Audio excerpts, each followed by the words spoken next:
നമസ്കാരം. പറയാം നേടാം പണം നേടാം the complete family entertainment game ഷോയിലേക്ക് എല്ലാവർക്കും സ്വാഗതം. ഇന്നലെ വിജയ് മാധവ് കുറെ പാട്ടുകളൊക്കെ പാടി ഒരുപാട് അനുഭവങ്ങൾ പങ്കുവെച്ചു. പക്ഷെ അദ്ദേഹത്തിന്റെ ഭാര്യയെക്കുറിച്ചൊന്ന് സൂചിപ്പിച്ചു. പക്ഷെ നമുക്ക് ഡീറ്റെയിൽഡ് ആയിട്ട് കാര്യങ്ങൾ അറിയാനുണ്ട്. എങ്ങനെയാണ് വിവാഹിതനായത്, വിവാഹശേഷം എങ്ങനെയാണ്. അപ്പോൾ നമുക്ക് ആ ആകാംക്ഷ അതിനൊരു വിരാമമിടാം. നമുക്ക് വിളിക്കാം ഏറെ സ്നേഹത്തോടെ ബഹുമാനത്തോടെ ദേവിക നമ്പ്യാർ.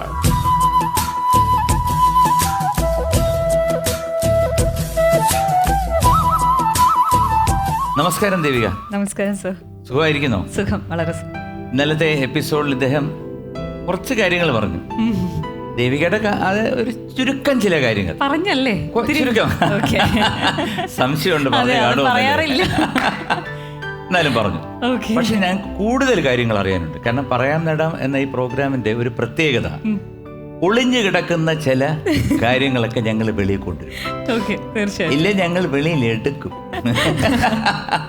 അപ്പൊ തുടങ്ങിയാലോ? തീർച്ചയായിട്ടും. അപ്പം ഹാപ്പി ഓണം എന്ന് പറയാം. ഇന്ന് അത്തന്നാളാണ്. അത്തമായിട്ട് ഐശ്വര്യമായിട്ട് വന്നിരിക്കുകയാണ് ദേവിക. എന്തൊക്കെയുണ്ട് വിശേഷം? നല്ല വിശേഷം. നല്ല വിശേഷം. നിങ്ങൾ രണ്ടുപേരും എവിടാ താമസിക്കുന്നത്? ഇവിടെ അട്വാൻഡത്താണ്. അപ്പം എന്തൊക്കെയാണ് ആക്ടിവിറ്റീസ്? ഇപ്പം ഞാൻ ആങ്കറിങ് ചെയ്യുന്നുണ്ട്, യോഗ എടുക്കുന്നുണ്ട്, ഡാൻസ് പ്രാക്ടീസ് ഉണ്ട്. പിന്നെ മാത്രമല്ല സീരിയലിലൊക്കെ വന്നിട്ടുണ്ട്, ചെയ്തിട്ടുണ്ടായിരുന്നു. ഇപ്പൊ ഞാൻ ഒരു 3-4 മാസമായിട്ട് സീരിയല്, ലാസ്റ്റ് സീരിയൽ കഴിഞ്ഞപ്പോഴത്തേക്കും പിന്നെ ആങ്കറിങ് മാത്രമായി. അപ്പൊ നിങ്ങൾ രണ്ടുപേരും മാത്രം ഇവിടെ?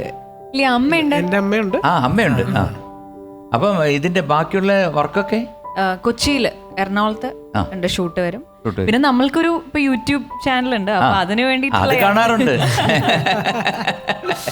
അത് ഈ കോവിഡ് വന്നപ്പോഴത്തേക്ക് എല്ലാവരും തുടങ്ങി. കാരണം എന്താണ്, ടൈം പാസിന്. പക്ഷെ അത് ശരിക്കും ഒരു വരുമാന മാർഗം കൂടെ ആയി ഒരുപാട് പേർക്ക്, അല്ലേ?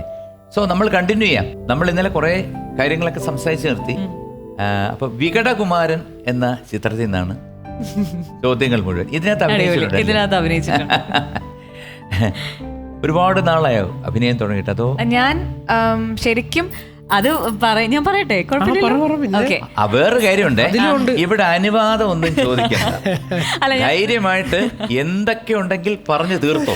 അല്ല, എനിക്ക് പറയാനുള്ള വേറെ, ഞാൻ ശരിക്കും പറയാ വെച്ചാൽ 6-7 ക്ലാസ് ഒക്കെ പഠിക്കുമ്പോൾ ചെറുതായിട്ട് ഷോർട്ട് ഫിലിം, പിന്നെ ആൽബം, മ്യൂസിക് ആൽബം. ഞങ്ങൾ മലബാർ ഏരിയയാണ്, അപ്പൊ അവിടെ അങ്ങനെ ചെറിയ ആൽബം. ഞാനും മലബാർ എന്ന് പറയാം, കാരണം എന്റെ അച്ഛന്റെ പേര് മലബാർ ഗോപാൽ എന്നായിരുന്നു.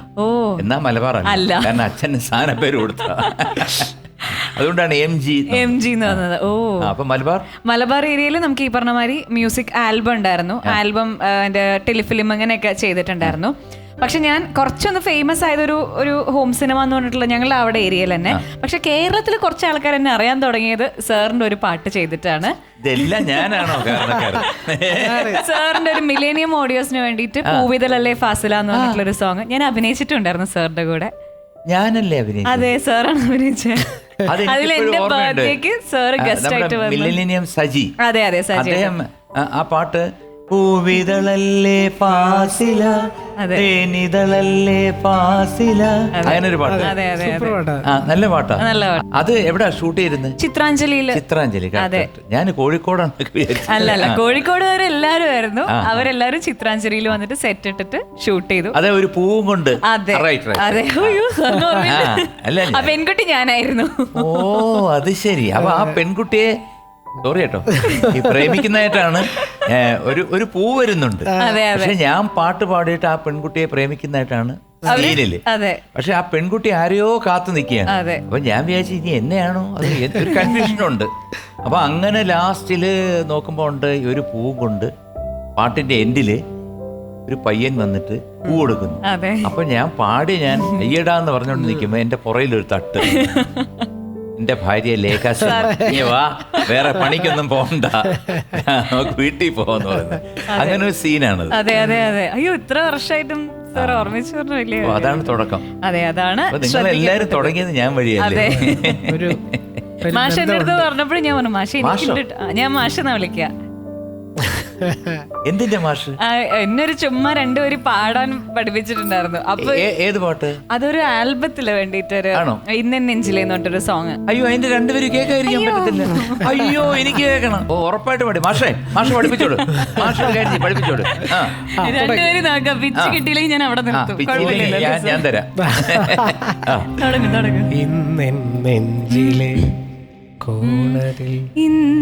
നെഞ്ചിലെ കോണതിൽ ഒരു കൂടൊരുക്കിലേ, കണ്ണിൻ മുന്നിലായി വന്നു നീ ഒരു കനവ് നീതിയിലേ, വരവായി പൂന്തെന്നൽ അത് വീശിമായുമ്പോൾ, തൂവൽ കൂട്ടിലോ ഏകയായി കിനാവു നീതിയിലേ, നെഞ്ചിലെ കോണതിൽ ഒരു കൂടൊരുക്കിലേ, കണ്ണിൻ മുന്നിലായി വന്നു നീ ഒരു കനവ് നെയ്തിയിലേ.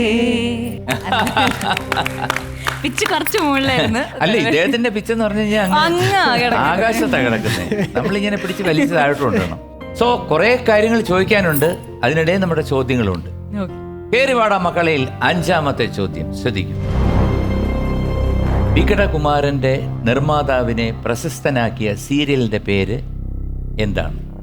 എ ചെമ്പരത്തിപ്പൂവ്, ബി തുമ്പപ്പൂ, സി പാരിജാതം. നത്തമല്ലേ ഈ പൂക്കളൊക്കെ നമുക്ക് ആവശ്യമുള്ള? ചെമ്പരത്തിപ്പൂ, തുമ്പപ്പൂ, പാരിജാതം. ഞാൻ ആരാ പറയണ്ടേ? മാഷാണോ? ഞാൻ മാഷ വിട്ടേ പറഞ്ഞോ. ദേവിയെ പാരിജാതം. പാരിജാതം. മാഷക്ക് എന്തെങ്കിലും? ഇല്ല, എനിക്കറിയത്തില്ല. സി പാരിജാതം. ഞാൻ എടുത്തു വെച്ച് പൂട്ടുന്നു. അവിടെ ഇരിക്കട്ടെ. ഇദ്ദേഹത്തിന്റെ അച്ഛൻ ഡോക്ടറല്ലേ, പിന്നെ എങ്ങനെയാ ഇദ്ദേഹം ഇങ്ങനെ ഈ പാട്ടുകാരനായിട്ട് വരാൻ കഴിയും? എനിക്കറിയില്ല സർ. ഇത്രയും നാളായിട്ട് പറഞ്ഞുകൂടാ? എത്ര നാള് നിങ്ങള് എന്താണ് പ്രേമമായിട്ട് നടന്നു? പ്രേമമായിട്ട് നടന്നില്ല. എല്ലാരും വിചാരം ഞങ്ങള് ഭയങ്കര പ്രേമാണെന്ന് പറഞ്ഞു. ഞാൻ എങ്ങനെയാ കേട്ടിരിക്കുന്നത്? 2-3 വർഷം നിങ്ങൾ ഇങ്ങനെ പ്രേമ നിബിഡരായിട്ട്? ഇല്ല സാർ, 1 വർഷം നമ്മള് നല്ല സുഹൃത്തുക്കളായിരുന്നു. അങ്ങനെയാണല്ലോ തുടക്കം. അതെ, പക്ഷെ ആ സുഹൃത്തുക്കളായതുകൊണ്ട് ഞങ്ങൾ വളരെ സേഫ് വേണമല്ലോ. ആരാണെന്ന് ചോദിച്ചാൽ ഇതെന്റെ ഫ്രണ്ടാണ്. അല്ല, കോവിഡ് ആയത് കാരണം ഞങ്ങൾക്ക് ഫോൺ ത്രൂ മാത്രമേ കോണ്ടാക്ട് ഉണ്ടായിരുന്നുള്ളൂ. കോവിഡ് അങ്ങനെ 2 വർഷം. അങ്ങനെ 1 വർഷം നമ്മള് കമ്പനി ഞങ്ങള് യോഗ ഒരു കമ്പനി സ്റ്റാർട്ട് ചെയ്യാൻ വേണ്ടിയിട്ടാണ് അദ്ദേഹം കോണ്ടാക്ട് ചെയ്തത്. അതിരിക്കട്ടെ, എങ്ങനെയാണ്, എവിടെ വെച്ചാ കണ്ടത്? ഞങ്ങള് 2012 മുതൽ പരിചയമുണ്ട്. വീണ്ടും പോയി 12 പരിചയമുണ്ട്. ഈ പാട്ട് പാടിക്കാനാണ് എന്നെ പരിചയപ്പെട്ടത്. അപ്പൊ ഇതിന്റെ പുള്ളി അല്ല, അതാണ് സർ, ഞാൻ പറഞ്ഞു തരട്ടെ. പുള്ളിയുടെ ആ മറ്റേ ലിസ്റ്റ് ഉണ്ടല്ലോ, അതില് ഞാൻ ഇല്ലായിരുന്നു.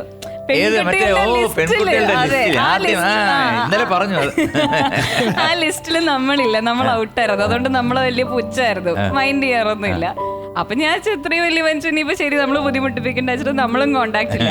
പിന്നെ ഒരു 4-5 വർഷം കഴിഞ്ഞപ്പം ഞാൻ അങ്ങോട്ട് കോണ്ടാക്ട് ചെയ്തു. ഞങ്ങളൊരു സ്ഥലത്ത് ഒരു പൂജയ്ക്ക് എന്ന് പറഞ്ഞു. എന്റെ ബന്ധുവാണ് അദ്ദേഹം എന്ന് അറിഞ്ഞു. ഞാനത് ഭയങ്കര എക്സൈറ്റഡ് ആയിട്ട് വിളിച്ചു പറഞ്ഞപ്പോൾ അപ്പോഴും പുള്ളിക്ക് എന്നെ വലിയ വിലയില്ല. അപ്പൊ എൻ്റെ അടുത്തൊരു ബന്ധു ഓക്കെ എന്ന് പറഞ്ഞിട്ട് അത് കട്ട് ചെയ്തു. പിന്നെ എന്നെ വികടകുമാരൻ കണ്ടിട്ടാണ് അദ്ദേഹം 2 വർഷത്തിന് ശേഷം വിളിക്കുന്നത്. ഞാൻ കണ്ടു, ദേവികയുടെ ക്യാരക്ടർ നന്നായിട്ടുണ്ട്. ഞാൻ സന്തോഷം. അത് കഴിഞ്ഞ് പിന്നെ എന്നെ ഈ 2020 യോഗയ്ക്ക് വേണ്ടി കോണ്ടാക്ട് ചെയ്തു. അങ്ങനെ ഞങ്ങൾ 1 വർഷക്കാലം അത്യാവശ്യം നല്ല സൗഹൃദം കീപ്പ് ചെയ്തു. നല്ല സൗഹൃദം എന്ന് പറയാൻ പറ്റില്ല, അടി തന്നെയായിരുന്നല്ലേ. അപ്പൊ നമ്മള് കുഴപ്പമില്ല, ഇപ്പോഴും അങ്ങനെയൊക്കെ തന്നെ, വലിയ വ്യത്യാസമൊന്നുമില്ല. പക്ഷെ ഒരു കാര്യം എന്റെ ഇടയ്ക്ക് ഞാൻ പറഞ്ഞോട്ടെ, ഈ കുറെ കാലം ഉണ്ടല്ലോ ഇദ്ദേഹം ആ ലിസ്റ്റിലുള്ള പലരെയും പരതി അവരെല്ലാം ഇപ്പോഴത്തെ ഭാഷയിൽ ത്യാച്ചിട്ട് അവസാനം ദ്യാപിക എങ്കിൽ ദ്യാപിക എന്നുള്ളൊരു ആറ്റിറ്റ്യൂഡാണ് പുള്ളി വന്നത്. ആയിരിക്കാം, സാധ്യതയില്ലാതില്ല. പക്ഷെ എല്ലാരെ കൊണ്ട് നിർബന്ധിപ്പിച്ചു. സി പാരിജാതം. ഉത്തരം ശരിയാണ്. കൺഗ്രാറ്റുലേഷൻസ്. 10,000 രൂപ ഇപ്പോ സമ്മാനമായിട്ട് ലഭിച്ചിരിക്കുകയാണ്. ഇന്നലത്തെയും ഇന്നത്തെയും കുറിച്ച്. ഓക്കെ, സന്തോഷമായല്ലോ. വന്നപ്പോ തന്നെ കിട്ടി. അതാണ് ദേവിക നമ്പ്യാരുടെ ഒരു ഐശ്വര്യം. അങ്ങനെ പറയാറുണ്ടോ? പറയില്ല, പക്ഷെ ഉള്ളിൽ അറിയാമെന്നറിയാം. ഞാൻ ഇടയിലിട്ട് ചോദിക്കും, ഞാൻ വന്നിട്ട് മോശമൊന്നും ഉണ്ടായില്ലല്ലോ അല്ലേ, ഐശ്വര്യം തന്നെ ഇല്ലല്ലോ എന്ന് എനിക്ക് അറിയാൻ വേണ്ടി ചോദിക്കാം. എന്താ ഉള്ളിലിരിപ്പെന്ന് അറിയില്ലല്ലോ. ഇദ്ദേഹം പാടിയ പാട്ടുകളിൽ ഏറ്റവും കൂടുതൽ ഇഷ്ടമുള്ള പാട്ട്? എനിക്കോ വേഷങ്ങൾ ജന്മങ്ങൾ ഇഷ്ടമാണ് എനിക്ക്. പ്ലീസ്. ഇന്ന് അത്ത നാളാണ് വിജയുടെ വേഷങ്ങൾ ജന്മങ്ങൾ. വേഷങ്ങൾ ജന്മങ്ങൾ, വേഷം മാറാൻ നിമിഷങ്ങൾ, നാം അറിയാതാടുകയാണീ ജീവിതവേഷം. കണ്ണീരിനൊരു വേഷം, സന്തോഷം പുതുവേഷം, നിഴൽ നാടകമാടുകയല്ലോ ജീവിതമാകെ. വേഷങ്ങൾ ജന്മങ്ങൾ, വേഷം മാറാൻ നിമിഷങ്ങൾ, നാം അറിയാതാടുകയാണീ ജീവിതവേഷം. ഒരു അടിപൊളി പാട്ടുകാരനാണ് കേട്ടോ. കാരണം ഇതിനെല്ലാം ഈ ഒരുപാട് പാട്ടുകൾ കിട്ടാനും ബാക്കിയുള്ള എന്താണ് പ്രശസ്തികൾ കിട്ടാനും എല്ലാം ഒരു സമയമുണ്ടല്ലോ. ആ സമയം വരുമ്പം നമ്മൾ വിചാരിക്കാതെ തന്നെ നമ്മളെ തേടി വരും. അങ്ങനെ തേടി വരട്ടെ. ഇനി കുറെ കാര്യങ്ങൾ ഞാൻ അറിഞ്ഞു, ഞാൻ ചോദിക്കാം. വെയിറ്റ്. നമ്മൾ അടുത്ത സെഗ്മെന്റിലോട്ട് കയറുകയാണ്. ഓക്കെ, സവാരി ഗിരിഗിരി. സവാരി ഗിരിഗിരിയിൽ ആദ്യത്തെ ചോദ്യം. വികടകുമാരനിൽ ജഡ്ജിയുടെ വേഷം കൈകാര്യം ചെയ്ത സംവിധായകനും തിരക്കഥാകൃത്തും കൂടിയായ വ്യക്തി ആരാണ്? എ താഹ, ബി മർക്കാട്ടിൻ, സി റാഫി.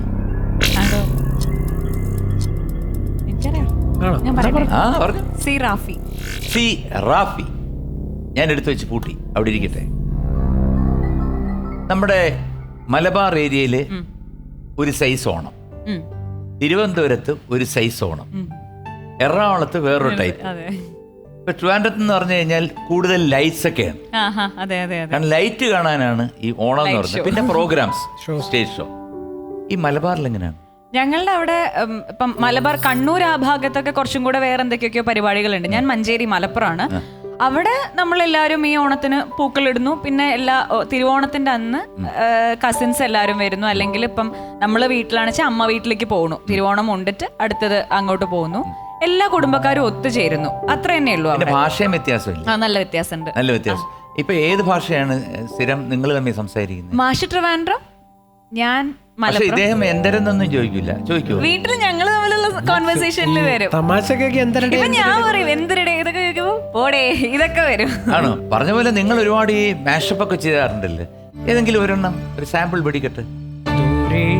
ഒരു മഴവില്ലിന്നേഴാം വർണ്ണം പോൽ തൂവൽ കവിളിണയിൽ നിന്മായാലാവണ്യം, ഇന്നെൻ ഇടവഴിയിൽ നിന്നോമൽ കാൽത്താളം, നീയ സ്വരജതിയിൽ ഒരു മൗനം വാചാലം, സാന്ധ്യരാഗങ്ങളേറ്റുപാടുന്നു ഭൂമിയും വാനവും, സാക്ഷിയായി ഭാവുകങ്ങളേകുന്നു ശ്യാമമേഘങ്ങളും, പവിഴമഴയേ നീ പെയ്യുമോ ഇന്നിവളെ, നീ മൂളുമോ ഉന്മണിമതി ഇവളിലെ മലരൊഴി അഴകിലെ നാളങ്ങളിൽ, വെൺകനവുകൾ ചിതറിയ താരകങ്ങളെ കാണുവാൻ കാത്തു ഞാൻ.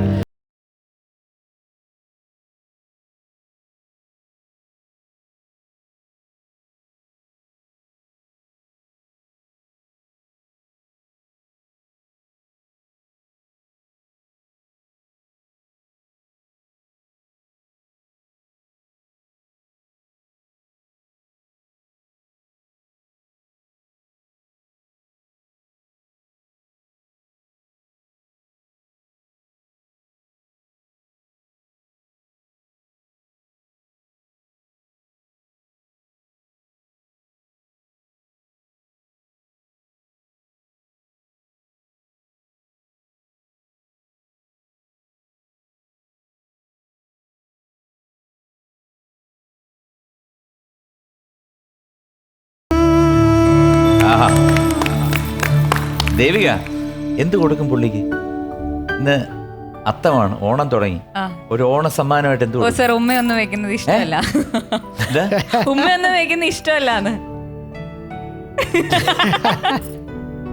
അത് പറ്റില്ല, സീരിയസ്ലി സർ, വെറുതെ വീട്ടിൽ പോയിട്ട് അത് പറ്റത്തില്ല. ഇത്രയും മനോഹരമായിട്ട് പാടി പ്രണയത്തിന്റെ എന്താ പറയുന്നത്, എന്താണ് തൂവൽ സ്പർശം ഇങ്ങനെ വെതറിയപ്പോഴത്തേക്ക്, പാട്ടിൽ മാത്രം അല്ല വെതറിയപ്പോഴത്തേക്ക് ദേവിക ഒരു ചെറിയൊരു മുത്തമെങ്കിലും കൊടുക്കട്ടെ. പുള്ളിക്കത് ഭയങ്കര ഇറിറ്റേഷൻ. വെണ്ണക്കണ്ണനല്ലേ?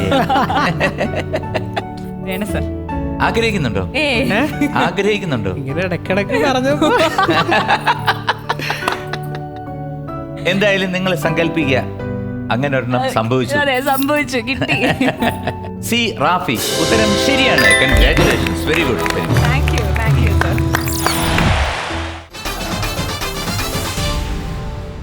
സവാരി ഗിരിഗിരിയിൽ രണ്ടാമത്തെ ചോദ്യം, ഒരു വീഡിയോ കാണാം.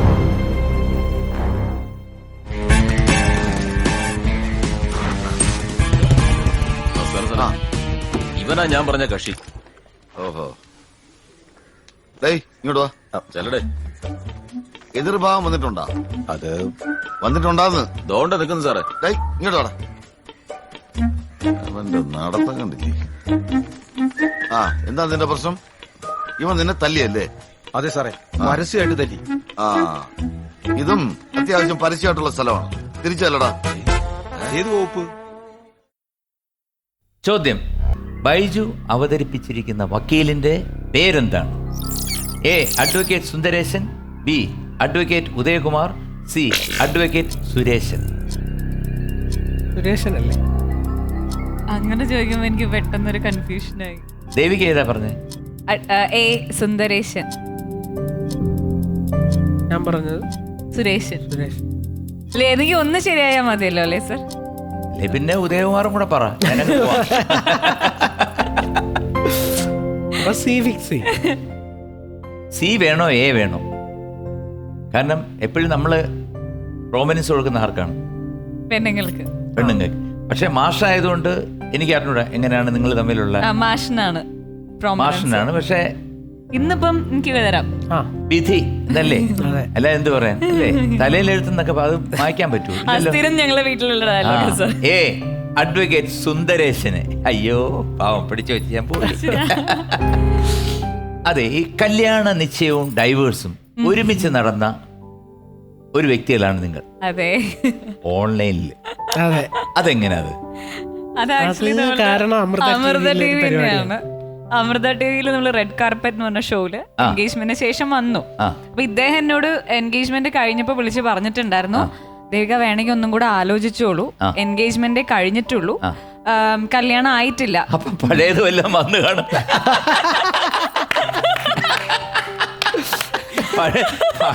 പഴയ ഐറ്റങ്ങൾ എവിടെ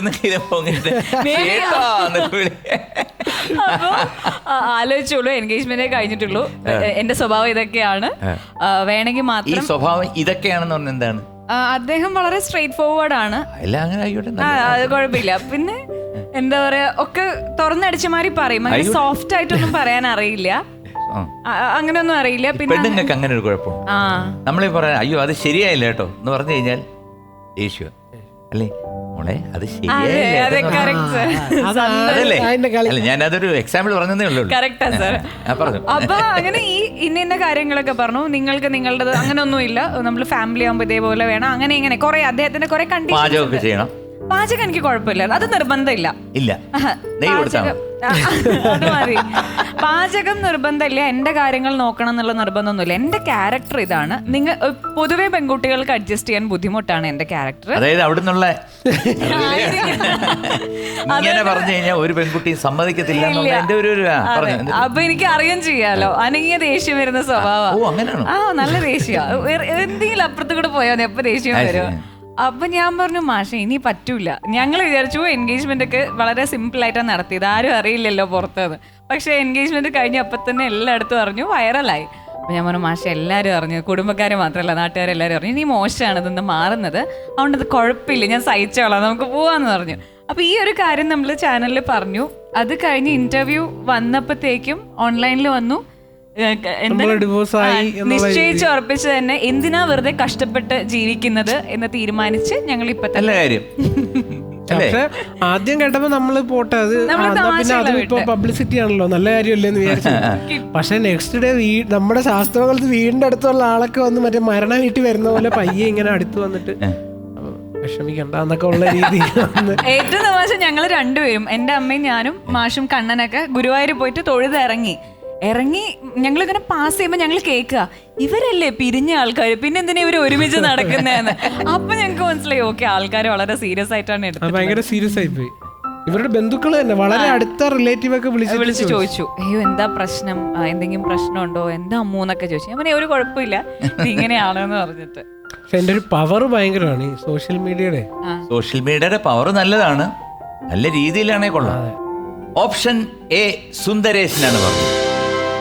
ഓണമായിട്ട് ഇങ്ങനൊരു ഗതി വന്നല്ലോ എന്ന് ഞാൻ ആലോചിക്കുകയാണ്. സുരേഷനല്ലേ കുട്ടി പറയേണ്ടത്? ആണോ? സാരമില്ല, അത്തന്നാളല്ലേ, നല്ല ദിവസമല്ലേ, ഒരു നല്ല വാർത്ത കൂടി ഇരിക്കട്ടെ. എ അഡ്വക്കേറ്റ് സുന്ദരേശൻ, ഉത്തരം ശരിയാണ്. സോ ഇവിടെ അവസാനിക്കുന്നില്ല, കൂടുതൽ കാര്യങ്ങൾ അറിയാനുണ്ട്. വീണ്ടും നാളെ രാത്രി 8 മണിക്ക്. Good night, sweet dreams. നിങ്ങളുടെ ബെസ്റ്റ് മൊമെന്റ്സ് ഒക്കെ പറയുമെന്നെന്തോ പറഞ്ഞിട്ടുണ്ടായിരുന്നു. അപ്പൊ ഞങ്ങളെ ബെസ്റ്റ് മൊമെന്റ്സ് ആക്ച്വലി ഫ്രണ്ട്സ് ആയിരുന്നപ്പോഴായിരുന്നു. എൻഗേജ്മെന്റ് കഴിഞ്ഞതോടെ ആ ഒരു ഇതൊക്കെ പോയി. ആ ലിസ്റ്റിനകത്ത് ഭയങ്കര ഡെവലപ്മെന്റ് അവരുടെ ഭയങ്കരമായിരുന്നു. 15 വർഷത്തിനകത്ത് എല്ലാം കൊടുത്ത് തീർത്ത് കഴിഞ്ഞ് ഇപ്പൊ ലിസ്റ്റ് ബാക്കിയില്ല, സ്റ്റോക്ക് ഇല്ല. വികാരമൊക്കെ ഉണ്ട്.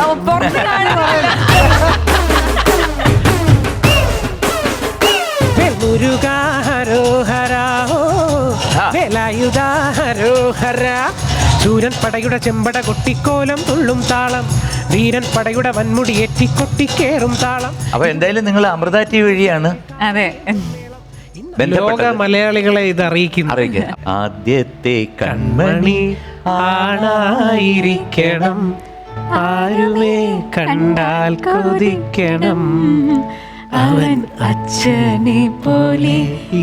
അത്ര മാത്രമേ എനിക്ക് ചോദ്യമുള്ളൂ. അത് അച്ഛന്റെ ബുദ്ധി.